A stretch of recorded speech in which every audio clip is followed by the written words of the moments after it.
তনু বলল, হ্যাঁ, অফিসের দক্ষ অনেক কর্মচারী ঠিকই আছে, তবে সবাইকে দিয়ে সব কাজ করানো যায় না। তাই নিজেই বসেছিলাম ফাইলটা নিয়ে, কিন্তু সম্পূর্ণ করতে না পারাই তোমার কাছে এসেছি। আমি বললাম, আচ্ছা ঠিক আছে, আমাকে এনে দাও, আমি ফাইলটা কমপ্লিট করে দিচ্ছি।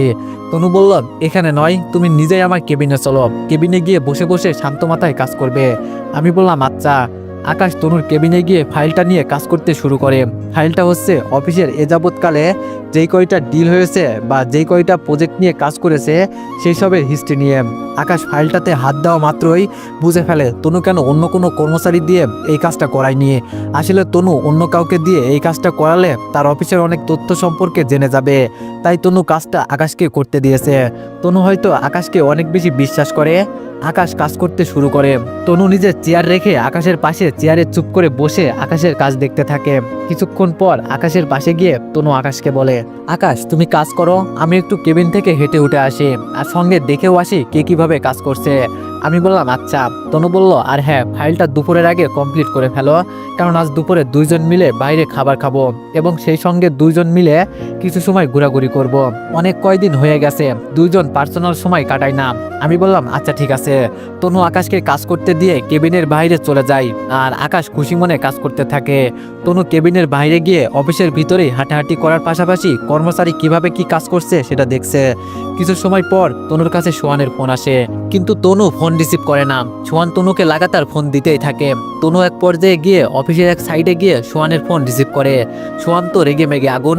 উত্তেজিত কণ্ঠে তনুকে বলে, কি হলো, এত সময় ধরে ফোন রিসিভ করছিলে না কেন? তনু বলল, কাজ করছিলাম তাই ফোন দেখতে পারিনি। আচ্ছা বল, কি হয়েছে? সোহান বলল, তনু, তোর আর আকাশের নাকি বিয়ে হয়েছে, এটা কি সত্যি? তনু বলল, সত্যি মিথ্যা পরে আসছে, কিন্তু তুই এটা বল যে আমার আর আকাশের বিষয়ে তুই জানলি কি করে? সোহান বলল, তনু, সত্যি বেশি দিন লুকিয়ে থাকে না, এক সময় না এক সময় সত্যিটা মানুষের সামনে চলেই আসে। আর আমি সত্যিটা জেনেছি তোর মায়ের মাধ্যমে, কিন্তু এবার বল যে তুই আমাকে এই বিষয় কেন জানাসনি? তনু বলল, সোহান, কেন জানাইনি সেটা আমার মধ্যেই থাক। সোহান বলল, না, আমাকে কারণ বলতেই হবে তোর। তনু বলল, সোহান, আমি এই বিষয় নিয়ে কথা বলতে আপাতত ইন্টারেস্টেড না, আমি ফোন রাখলাম, আমার গুরুত্বপূর্ণ কাজ আছে। তনু টুস করে ফোনটা কেটে দেয়। সোহানের রাগ চূড়ায় পৌঁছে যায়। তনু ফোন কেটে দেওয়ায় হাতে থাকা ফোনটা সজোরে দেয়ালে ছুঁড়ে মারে। রাগ চরম সীমানায় পৌঁছে গেছে সোহানের, তাকে ফসফস করতে থাকে সে। অপরদিকে তনু ফোন কেটে দিয়ে কর্মচারীদের কাজ দেখায় ব্যস্ত হয়ে পড়ে। দেখতে দেখতে দুপুর হয়। তনু কেবিনে চলে যায়। আকাশের কাজও শেষ, নিখুঁতভাবে ফাইলটা কমপ্লিট করেছে আকাশ। তনু খুশি হয়ে আকাশের কপালে একটা চুমু এঁকে দেয়। পরবর্তীতে ফাইল সামলে রেখে আকাশকে সঙ্গে নিয়ে অফিস থেকে বেরিয়ে পড়ে। গাড়ি ড্রাইভ করে প্রথমে দুইজন একটা রেস্টুরেন্টে গিয়ে খাওয়া দাওয়া করে। খাওয়া দাওয়া শেষে রেস্টুরেন্ট থেকে বেরিয়ে ভরা দুপুরে কঠোর রোদের মধ্যে দুজন একটা পার্কে যায়। পার্ক পুরো খালি, আর এই দুপুরবেলায় কে বা পার্কে ঘুরতে আসে? আকাশ আর তনু ছাড়া পার্কে আর তেমন কেউই নেই। পার্কের এক পাশে ছায়ার মধ্যে দুইজন একটা বেঞ্চের উপরে বসে। তনু বেঞ্চে বসে আকাশের কাঁধে মাথা রেখে পিছন থেকে হাত দিয়ে আকাশকে জড়িয়ে ধরে।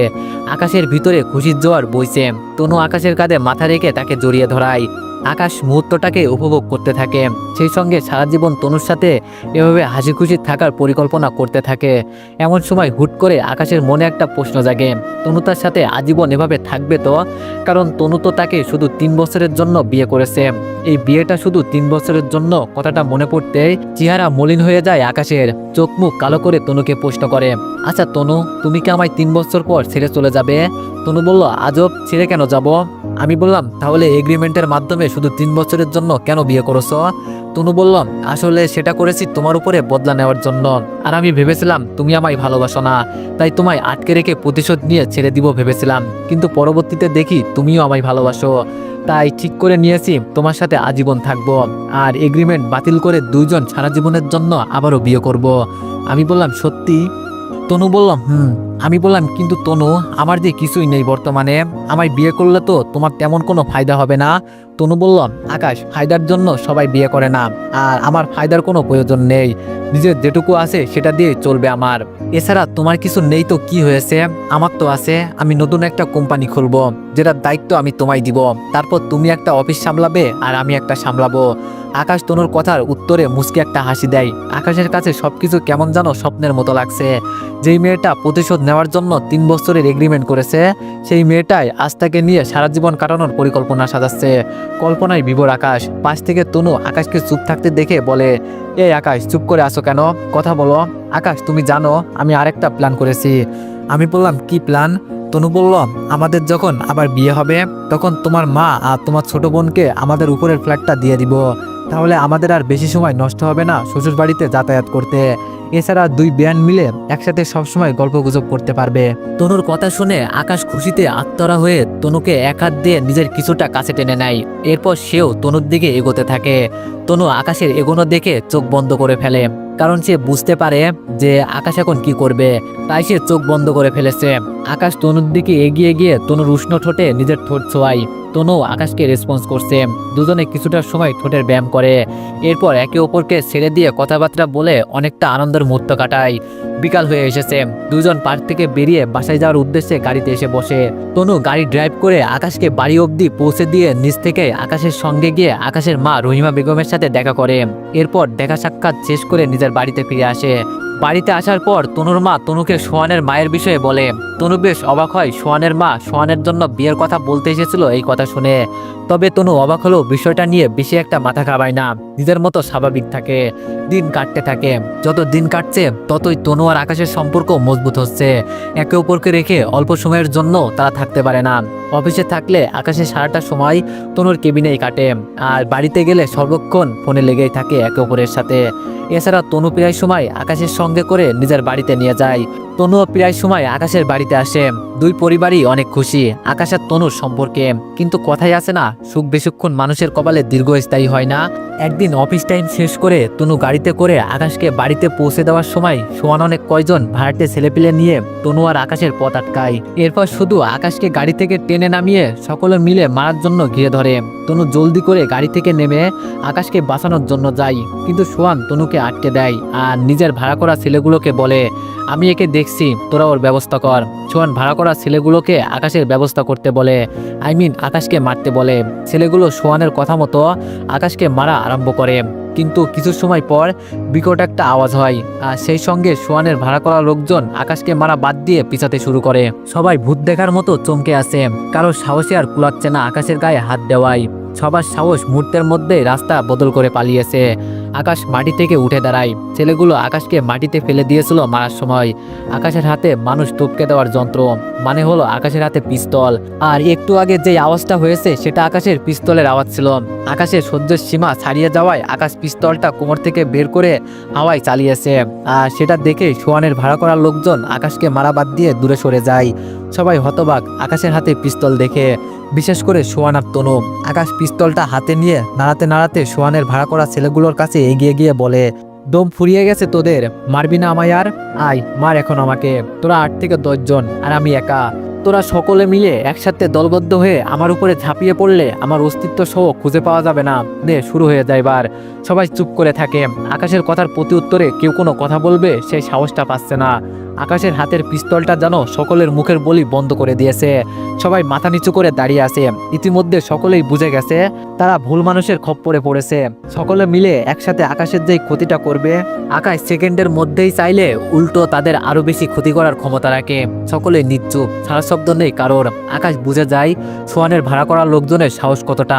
অযথা সময় নষ্ট না করে সোহানের কাছে চলে যায় আকাশ, কারণ ভাড়া করা লোকজনের সাথে কথা বলে আর কোনো ফায়দা নেই। সবকিছুর ভূমিকায় যে আছে তার সাথেই কথা বলা উচিত। সময় নষ্ট না করে বুদ্ধিমানের মতো সোহানের সামনে গিয়ে দাঁড়ায় আকাশ। সোহানের চোখ কপালে উঠে আসে। সায়স্তা করতে এসে উল্টো সোহান নিজেই যেন সায়স্তা হয়ে গেল। চেহারার ধরন পাল্টে গেছে সোহানের। শুরুতে যেমন তেজ নিয়ে কথাবার্তা বলছিল, বর্তমানে তার কোনো ছিটেফোঁটাও নেই সোহানের মধ্যে। সোহানের পরিবর্তন দেখে আকাশের প্রচন্ড হাসি পাচ্ছে। তাও কোনো মতে হাসি থামিয়ে সোহানকে বলে, আমার 12টা বাজাতে এসে উল্টো তোর নিজেরই 12টা বেজে যাচ্ছে। জানিস কোমরে পিস্তল গুজে রাখা শৌখিন মানুষ আমি। তুই আমাকে সাধারণভাবে নিয়ে অনেক বড় ভুল করেছিস। না হয়তো আজ তোর এতটা অবাক হতে হতো না আমায় দেখে। অবশ্য তুই শুধু একা নয়, আমি নিজেও অবাক। কারণ কেন জানিস, গত 5 বছর আগে যখন আমার বাবার অডেল সম্পত্তি ছিল, তখন আমি আমার বাবার টাকা নষ্ট করে শখের বয়সে এই জিনিসটা কিনেছিলাম। কিন্তু কখনোই আমি এই জিনিসটা নিজের সঙ্গে নিয়ে বের হয়নি, আর না এই জিনিসটা আমার কখনো কাজে লেগেছে। তবে আজ অফিসে আসার সময় কেন জানি ইচ্ছে হলো জিনিসটা নিজের সঙ্গে নিতে। তাই অফিসে আসার পূর্বে জিনিসটা নিজের সঙ্গে নিয়েছি। কিন্তু এখন দেখ, আর জিনিসটা সঙ্গে নিয়ে বের হওয়ায় আমার অনেক ফায়দা হয়েছে। তার জন্য নিজেরও অবাক লাগছে। এবার বল, জিনিসটা কি সত্যি কাজে লাগাবো? আকাশের কথা শুনে সোহান তনুকে সামনে এগিয়ে ধরে বাঁচার জন্য, আর সোহান তনুর পিছনে লুকিয়ে পড়ে। সোহানের কাণ্ড দেখে আকাশ আর নিজের হাসি থামিয়ে রাখতে পারে না। শব্দ করে হেসে দিয়ে সোহানকে বলে, তনুকে সামনে এগিয়ে দিলে কোনো কাজ হবে না, তাই নিজের ভালো চাস তো তনুকে ছেড়ে দে, না হয় যতই তালবাহানা করিস না কেন নিশানা কিন্তু ঠিক আমি তোর কপালেই লাগাবো। সোহান ভয় পেয়ে তনুকে ছেড়ে দেয়। সোহানের থেকে ছাড়া পেয়ে তনু দৌড়ে এসে আকাশকে জড়িয়ে ধরে কাঁদতে শুরু করে। আকাশ তনুকে শান্ত করে তনুর মাথায় হাত বুলিয়ে দিয়ে বলে, তনু একদম কান্না করো না, আমার হাতে যেই যন্ত্রটা আছে সেটার কারণে আমাদের সমস্ত বিপদ কেটে গেছে। তনু আমি বাকি 8-10টা মানুষের মতো সাধারণ মানুষ, কিন্তু তোমার জন্য সাধারণ থেকে গুন্ডা মাস্তানে পরিণত হতে আমি 1 সেকেন্ডও ভাববো না। তনু বলল, আকাশ আমি ভাবতেই পারিনি সোহান এমন, আমি তাকে বেস্ট ফ্রেন্ড ভেবেছিলাম, কিন্তু সে আমার জীবনে সুখ শান্তি কেড়ে নিতে উঠে পড়ে লেগেছে। আকাশ তুমি সোহানকে একটা চরম শিক্ষা দাও, যাতে করে আগামীতে সে তোমার আর আমার মাঝে কখনো ঝামেলা করার সাহস না পায়। আমি বললাম, তনু এমনিতেও সে আর আগামীতে আমাদের মাঝে ঝামেলা করার দুঃসাহস করবে না, কারণ এমনিতেই তার শিক্ষা হয়ে গেছে। আগামীতে মনে হয় না আর সে কিছু করার সাহস পাবে, তবে যদি সাহস করেও থাকে তাহলে সে নিজের পায়ে নিজেই কুড়াল মারবে।